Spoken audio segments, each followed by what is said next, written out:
Boom. Awesome, awesome. Good evening, everyone. This is Carlos Salguero, Ricardo Salguero, Marketer Brothers. We are excited tonight. We have a special guest in our channel, and also you'll be seeing this interview in the Entrepreneur Lifestyle Group from Guardian Deal. We are so very excited because we have somebody that I've known for a little while now and got to become friends with. And I'm really, really thankful that at some point our paths crossed and we became friends. And we have in our channel tonight no other than Dr. Emil Hodzovic, right? I hope I didn't butcher your last name. But, you can just call him Dr. Emil. He is a medical doctor. He is a fitness coach. He's an athlete. He's been a strongman. He's, really, there's so many things that you've done. You're a published author. You're a digital nomad. I mean, what haven't you done? Really, that's the thing. So it's going to be super interesting for everybody that is watching because you are more than anything in my mind an entrepreneur at heart, right? You love business and you've shown me some amazing business insight. You know, as most people that will be watching this don't know me yet, but I've been in business for 20 years. I've really had great success in e-commerce and online. And my brother as well, Ricardo, he can tell you a little bit about himself. But it's been such a pleasure to work with you the last few years and build businesses together. So Ricardo, you want to say a little bit about yourself and introduce yourself to the audience that is watching? Yeah, guys. Good evening. I mean, very excited about interviewing you, Emil. I mean, you know, I've known you for a little bit. You've impressed me from day one. You know, your dedication to health, to fitness, to the entrepreneur's lifestyle, and just to be the best version of yourself. You know, it's always something that has impressed me about you. You have a very large audience in the UK and Europe. Not a lot of people knew who you were before you started Dr. Emil Nutrition with my brother. But slowly but surely you've been making waves in the US, you know, and just growing your following and just it's an awesome to have you. You know, it's not every day that somebody is a bodybuilder, a competition athlete, but it's also a doctor, you know, a medical doctor that is truly somebody that wants to help people, you know. So it is an honor to have you. It's an honor to interview you. Whereabouts in the world are you right now? I mean, you're a world traveler, man. So whereabouts in the world are you right now? Yeah, so Bali at the moment. Okay. I feel sorry, bro. Yeah, it's a life, bro. Hard life. The sun's coming up, the palm trees, you know. Wants to help people, you know. So. Oh, I'm getting some back. Yeah, I know. We got it. So you're in Bali right now. How long are you going to be there? You've been in Thailand for a little while, right?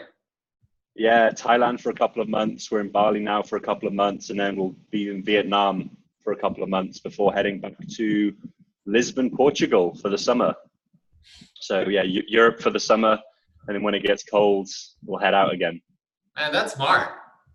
That's just plain smart, right? Most of us have to endure the cold here in Denver for the winter, but you've really designed your lifestyle and how you want to live life to the fullest and be happy. So tell people that are listening a little bit more about that, because I know you have your personal philosophy about what you wanted to do at a certain point in your life. I mean, you became a doctor, and we all know doctors work crazy hours and sacrifice a whole lot in their schedules and in their careers. So at one point, did you decide enough is enough? I want to run my life instead of my life running me. Yeah, I mean, exactly. So I was kind of very passive when I was younger in regard to, you know, I've got a lot of doctors in the family. and they suggested strongly that I should be a doctor. And at 16, 17, I was like, yeah, sure. You know, I'm good at science. I like people. Let's do this. And then it got to my mid-20s, and I was getting more and more disillusioned for a number of reasons. One being, I didn't want to be told what to do. I didn't want to be told when to work. Another being that I don't think the modern healthcare system is helping people to get healthy. It's merely putting band-aids on problems that shouldn't have happened in the first place. So for those reasons, I was just in my mid-20s. I was like, 2015, I need to get out of this. I need more control over my life, and I need more control over what I'm doing with my life, my career. So I left full-time medicine in 2015 and started working as a nutrition coach. And I started, I never knew anything about business or entrepreneurship. Total, doctor, didn't know about anything else. And then I slowly over the years started to learn things. And then 2017 was kind of the first inflection point when I started attending events. And then the last 12 months, 18 months have been a crazy, crazy roller coaster of a million and one things happening. Obviously, Dr. Emil Nutrition, the supplements, my nutrition coaching has, exploded. We left the UK to travel. And, when people start becoming entrepreneurs, it's for freedom. It's for lifestyle design, for lifestyle control. And for me, that doesn't just include wealth. That also has to include health, because without being healthy, you can't enjoy wealth. But that also includes literally lifestyle design. So many people kill themselves for decades to earn X amount of money. And then when they eventually say, right now, I'm going to stop and relax, they're too old or, too unwell or whatever it is to enjoy it. They've lost the best part of their lives hustling and all this and not enjoying their lives. So it's a balance between wealth, life, and health. You need to have all three all the time. And that's what I'm building. So true. And, when I met you, that's one of the things that kind of impressed me about you and attracted me to you, because I've always thought that in order to become a successful entrepreneur, you needed to become balanced. And making money is amazing, and achieving great success in business is amazing. But if it's at the sacrifice of health, time, family, or freedom, then it never really gives you that happiness that people are after. Because I think many people that are entrepreneurs and are ambitious equate money to happiness, or think that, it's going to be easier. And for sure, money helps you achieve the things that you want and buy the things that you need. But if you are in poor health, or if you don't feel good, or your mind is foggy, or your body can't move the same way that you could move in your 20s, then it's not worth it.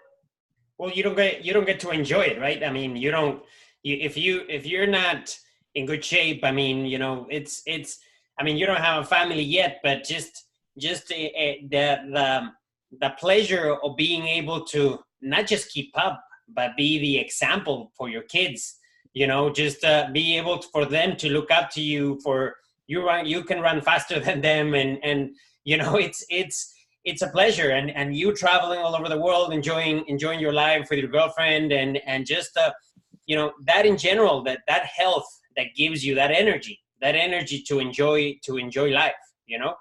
At one point, Emil, you weren't that healthy, right? You were a power lifter. I mean, I've seen pictures of you lifting crazy weights, man. But you weren't necessarily in the best shape, even though you were super, super strong, right? Tell us a little bit about that. Yeah. So in my mid-20s, everything seems to have happened at that point. That was like the turning point. I was very overweight, so I think nearly 320 pounds. BMI was 42, which is like morbidly obese, like dangerously obese. And I thought, because I was exercising 3-4 times a week, I was fine. I was young, it's okay. But I was getting out of breath walking up hills. I had high blood pressure. I had other things kind of going on, which was kind of like, maybe a bit of diabetes, that kind of stuff, just from force feeding myself so much food. And I was unhealthy, and I just needed to change it.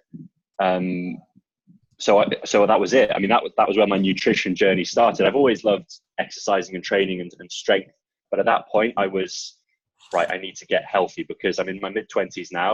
By the time I hit 30, I want this to be on autopilot. I want this to be effortless, because then I want to enjoy the rest of my life. I don't want to be, dieting or worrying about whether I'm going to have a heart attack my whole life. So from that point on, I just started experimenting. I started trying things. I basically learned through trial and error, research, trial and error. And you know what? I had like a medical background. I had a background in sports and exercise science. But as we know, doctors don't know about nutrition. Now, you did a lot of emergency medicine when you were practicing, correct? Yeah.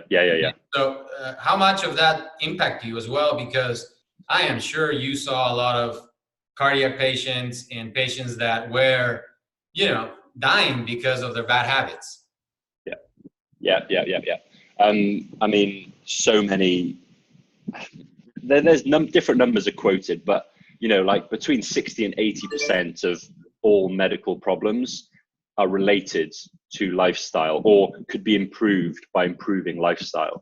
So, people were coming in with heart or cardiac problems, heart attacks. We were giving them the treatment to make them survive a little bit longer, and then sending them back into their old environment, their old lifestyle, where they would inevitably have another heart attack, because that's what caused it. And now, we give them some aspirin and then they go back there. So we would, as I said, it was just Band-Aids. It wasn't fixing anything. And people would kind of come in, they'd get over the initial thing, and then they'd say, can I go out for a smoke? And it's just like, you become so disillusioned in that environment. You don't have time to say, look, this is what you need to start thinking about. And even if you did have time, people wouldn't listen.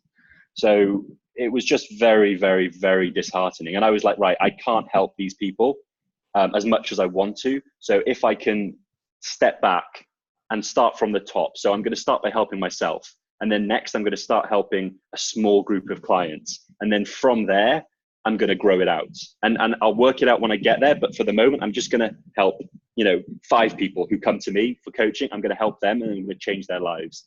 And because these people are entrepreneurs, these people have huge influence, huge impact through their businesses, through, the resources they accumulate. So, my mission, if I can help a certain number of high impact entrepreneurs, then that will filter down into the rest of the world. So that is kind of my new route, my new angle of attack. And so far it's been hugely effective, and I'm loving it. That's awesome.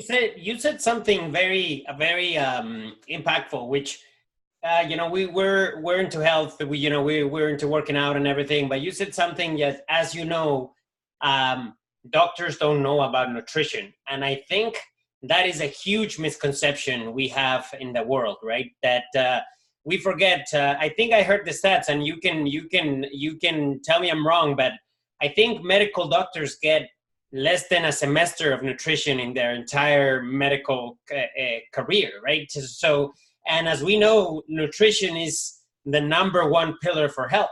So that's a huge misconception. I think it exists in the world, that we go to our gastroenterologist, whatever, and we think that he's giving us the right advice in nutrition, and in reality, he doesn't know much more than we do. Yeah. It's less than a semester. I mean, if anything, we learn the biochemical pathways for how food goes from here into, glucose molecules and stuff. But in real life, in practice, so what do I eat? So, what do I actually need to do? It's useless. And you can see that in the fact that there's a lot of unhealthy doctors out there.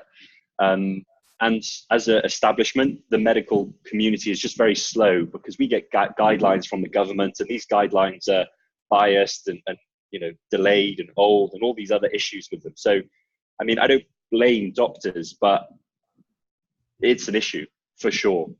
Yeah. And it's getting better, but we're still a long, long way off. So then, you start fixing yourself, which I think it's always the way to go. You know, you fix yourself, then you start getting some results yourself, start coaching and start helping and start learning. And at what point did you go, man, this is what I was born to do, to be an entrepreneur, to travel the world? Maybe tell us a little bit more about the digital nomad lifestyle that you've been living for the last few years.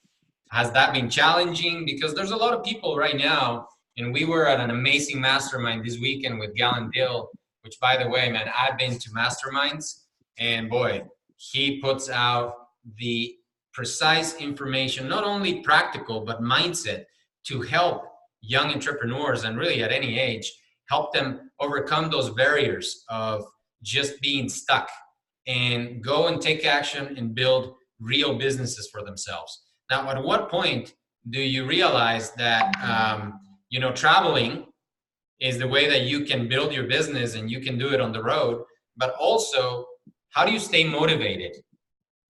Because you're traveling, you're on the computer, man.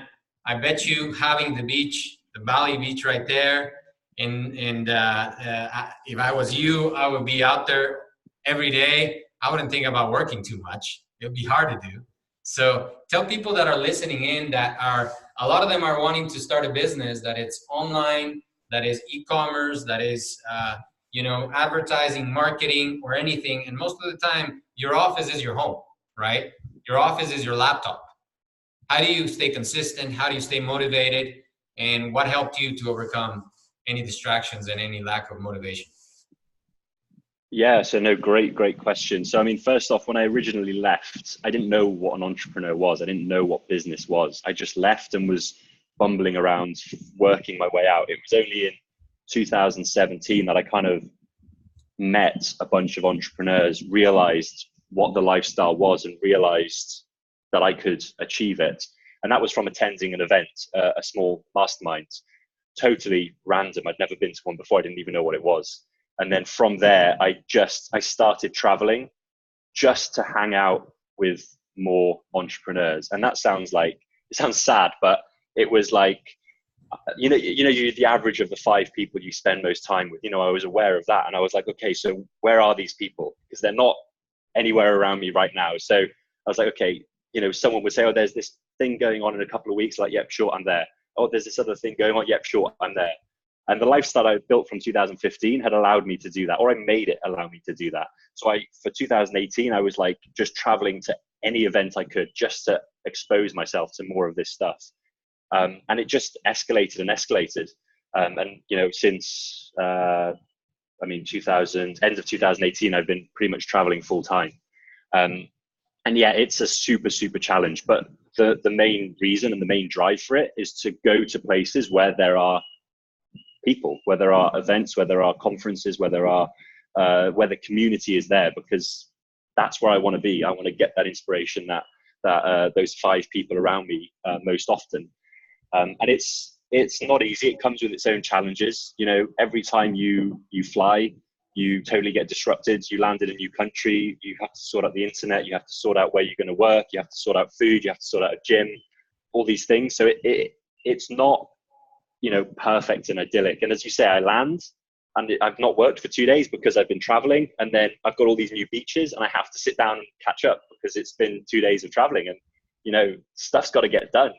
My clients and marketing and whatever else. So it's super, super tough, but the potential rewards is so big and the lifestyle is so perfect that's why I do it, because I never want to go back to where I was before, and I want to keep growing in what I'm doing now.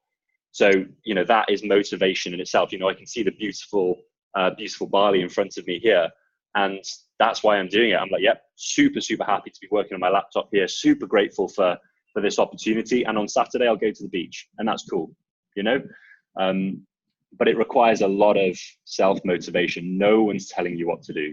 No one gives a shit, I'm doing it. I'm waking up when I'm waking up. I'm getting my stuff done. Then I'm going to the gym, and then all these other things. It's 100% self-motivation. And you know what? Actually, I think in kind of normal lives where people have jobs, the one thing where people have to be self-motivated is health.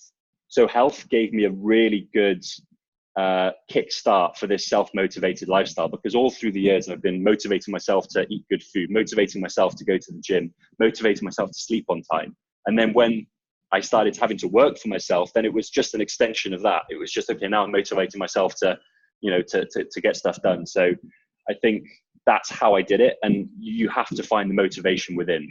And to be honest, it has to be more than money. It can't just be, I want to be, you know, earn loads of money, because you will get there at some point. And when you get there, you'll be totally lost. You'll be like, now what? No, and you have to arrive to a place where you are accountable to yourself. Yeah. I always say this, it's the easiest person to lie to at the end of the day, it's yourself. Because you set goals for yourself.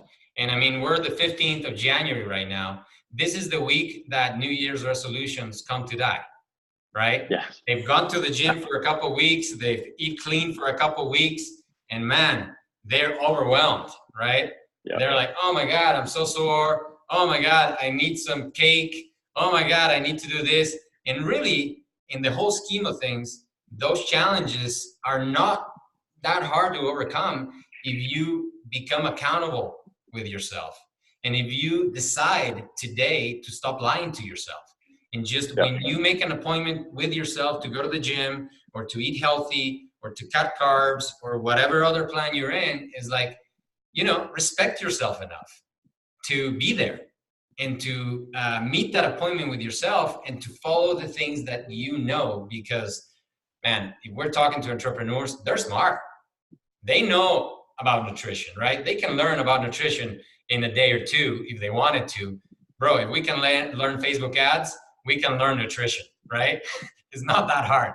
So it's really how much are you willing to respect yourself and see yourself as that person that, in a way, because if it was your boss telling you, hey, Emil, you need to be here on time, and by the way, I need you on Saturday, you will probably be there on Saturday, on time, because you're accountable to someone else. So why not be accountable to ourselves?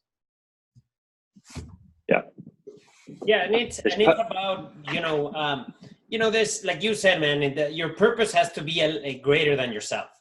Greater than yourself. I mean, it can't just be, oh, I want a Ferrari, or I want a house, or I want this. It's like, when you get it, it's not gonna fill you. It's not gonna fill you. You have to have a purpose. Whether it's, you know, helping others is an amazing thing that I see as a common denominator on most successful, happy people I know.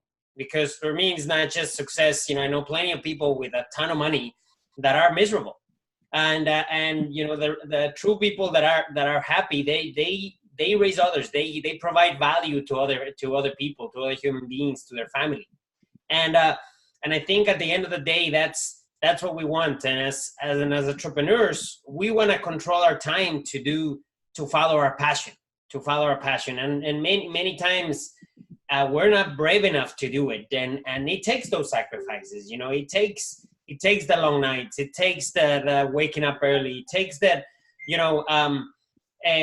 motivation dies, and then it starts discipline. You know, I mean, and just having discipline. I mean, there's a great author his name is Jocko Willink, that writes this book called Discipline Equals Freedom.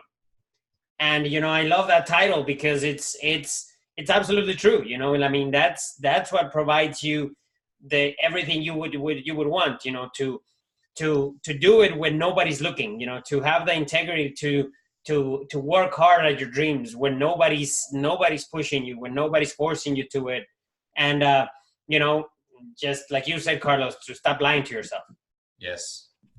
So, Emil, another thing that I see a lot of entrepreneurs get stuck with is they're afraid, man. They're afraid of going out there and getting outside of their comfort zone, doing things they haven't done before, talking to new people, closing people on the phone, talking to them even on the internet, right? Texting them, sending them messages, meeting new folks. How have you gone past that? You know, because I've met you in person, we've hung out, and you're an introvert. Correct me if I'm wrong, right?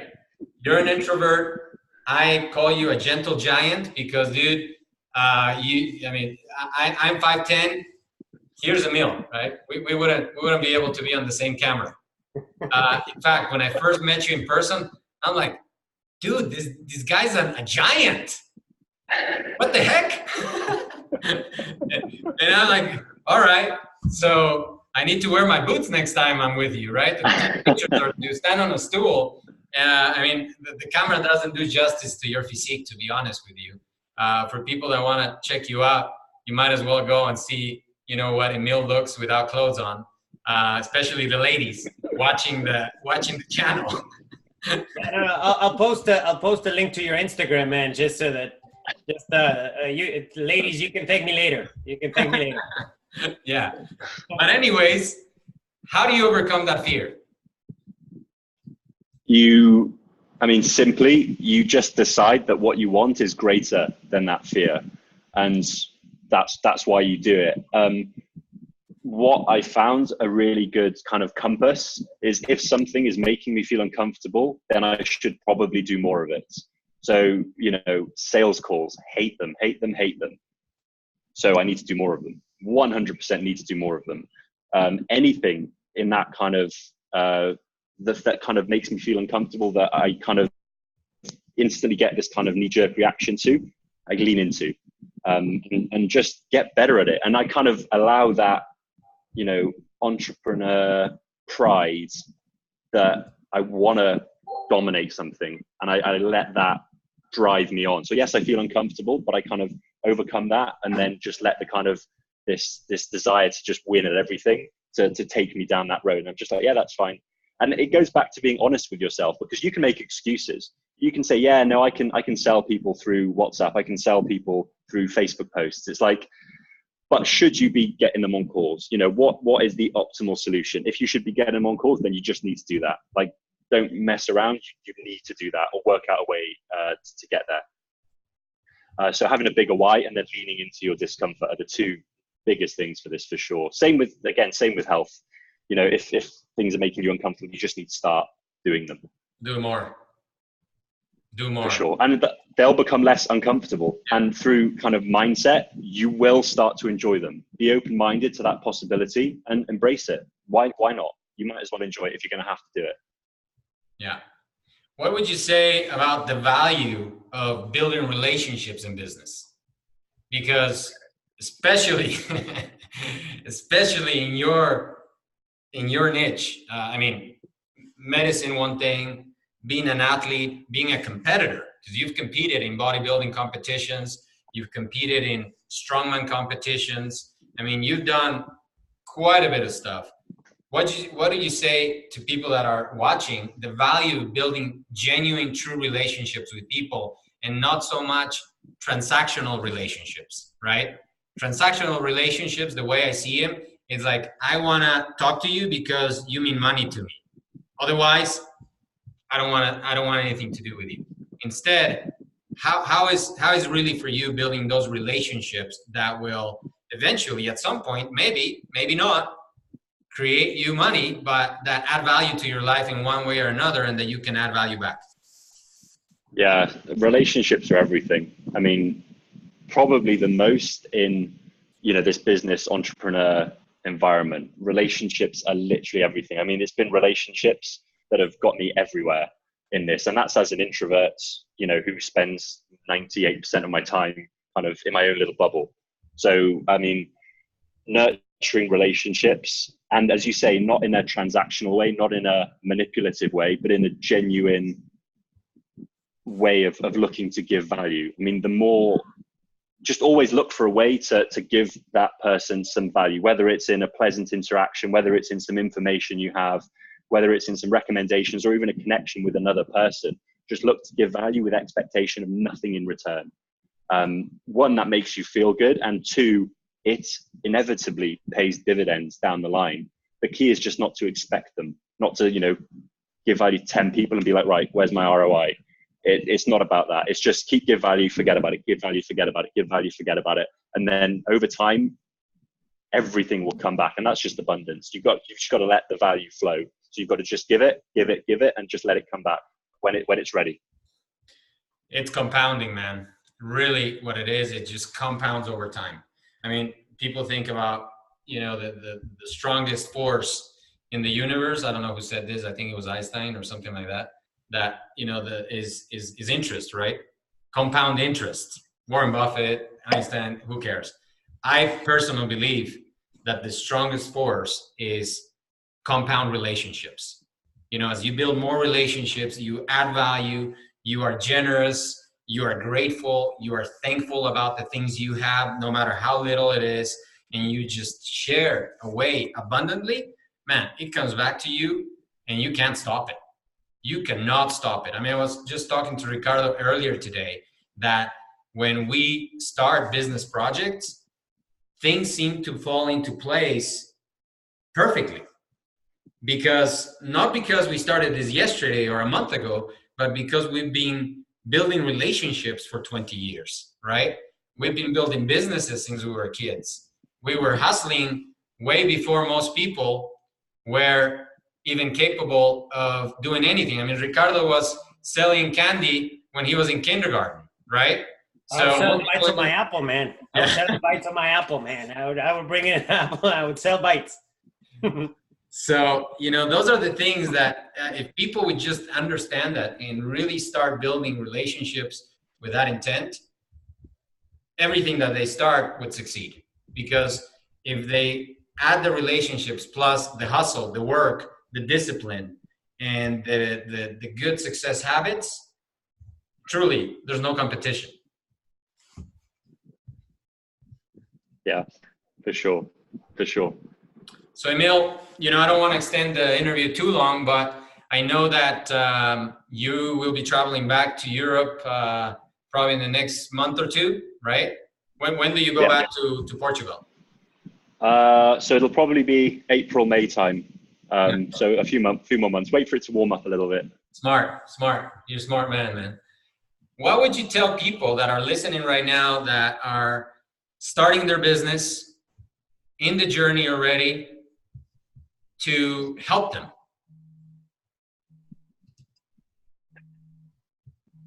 So much. I mean, the biggest thing is going to be resilience and persistence, because you're not going to get everything straight away. You're going to make a million mistakes, and that's how you learn, and that's fine. And things aren't going to click straight away. So if you don't stick around, then you'll never reap the rewards. I was bumbling around for 2 years before anything really clicked. I had so many business ventures in those first 2 years. And if I'd given up, if I didn't have this kind of like boundless optimism, I wouldn't be here, because, it was like the seventh one, which started to succeed. And then only after 18 months of working on the seventh one that it started to really succeed. So persistence is the biggest thing. And then relationships, as you say, but more specifically, some sort of mentor, or, I mean, I don't want to say coach, but someone paid or a friend or someone who has experience in the area to kind of guide you, keep asking the questions. And that's all it is asking the difficult questions and making you think and just keep going. So those are the things I would say. Mentorship, right? I mean, there's a quote, again, I couldn't say who it is. And it's like, if you make all your own mistakes, you'll never succeed. You have to learn from other people's mistakes. Yeah. I've always been amazed at this, man. They hire people like you as a coach, and you give them a program, and then you don't know if they're doing it or not, but people don't ask questions. They don't reach out. I don't know what it is really, but you open the door, right? You're like, hey, I'm going to help you with this. I'm going to help you stay accountable. I'm going to help you do the things that you need to do to become successful. I'm going to help you really take you down the path that I've been at, so that you can also achieve that success. And then at some point, I don't know where the disconnect is, and maybe you've discovered this, because I try to ask this to every successful entrepreneur I run into. Crickets, right? No questions, silence. And you're like, man, I want to help, but unwanted advice never goes a long way, right? It's met usually with defensiveness. So what do you think that is?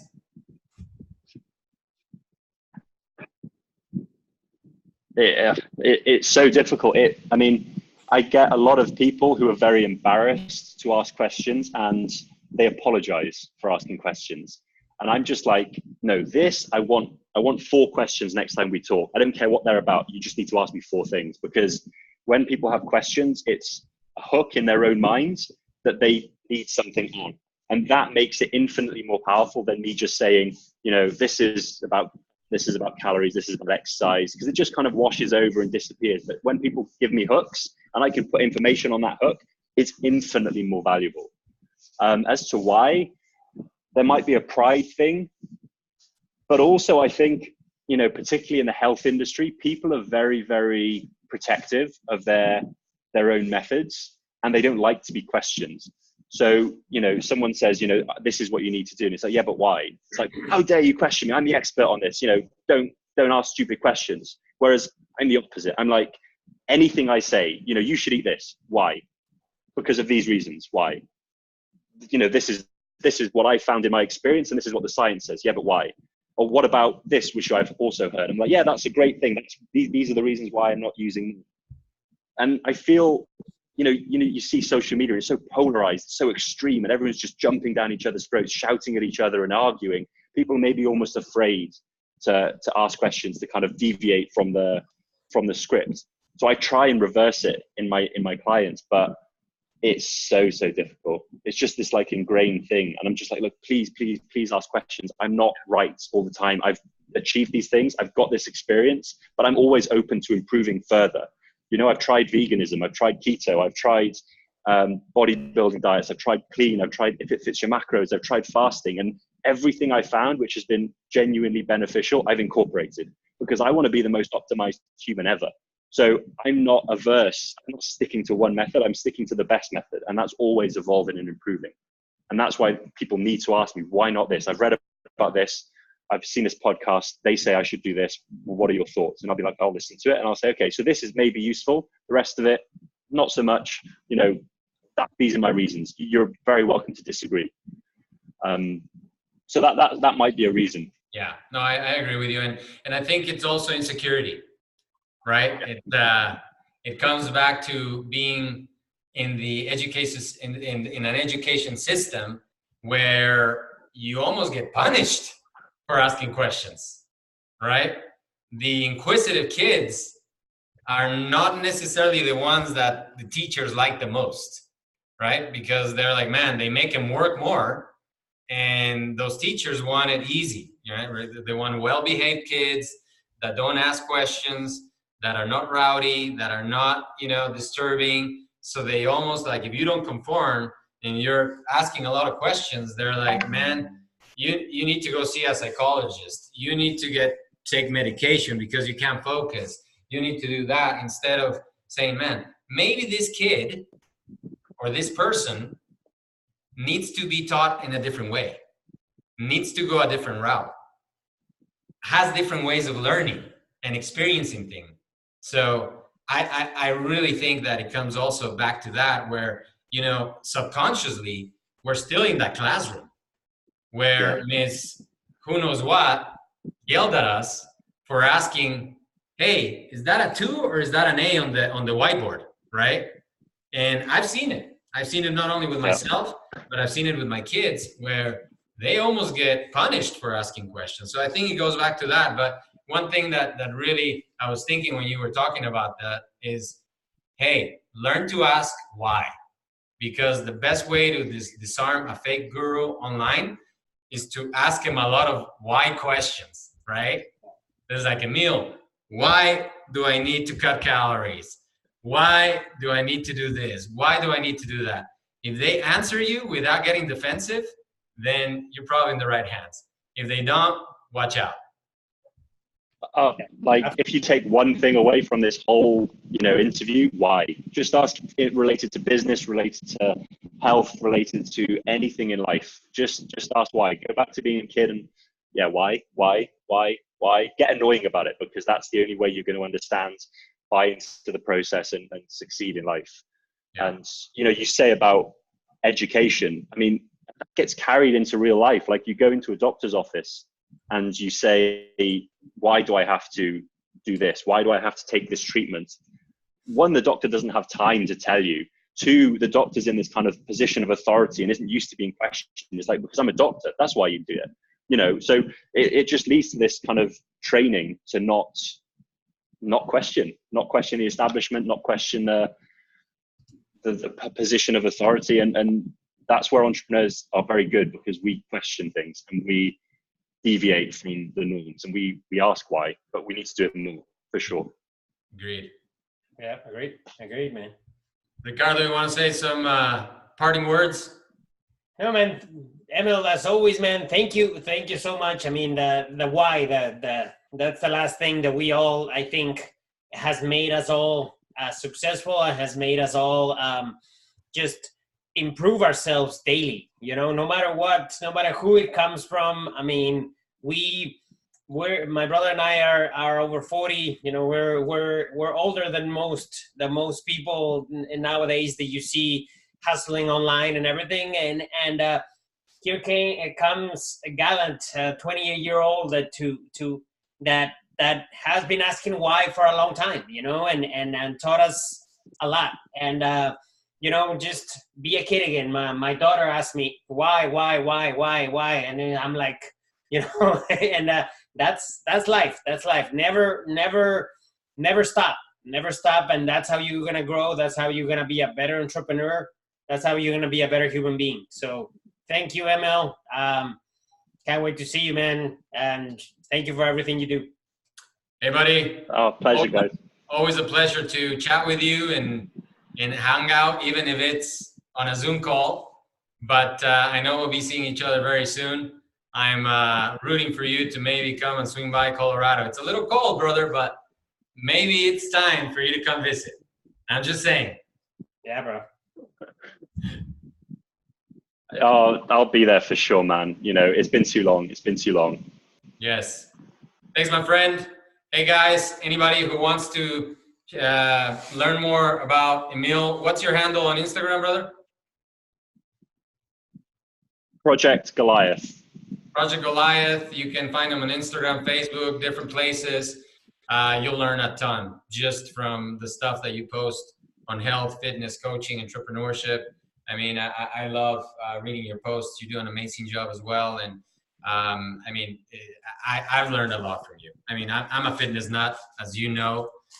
We're always like talking about stuff and things that are related to health and fitness. And I am thankful that I have you in my circle of influencers and friends to kind of bounce off things from you.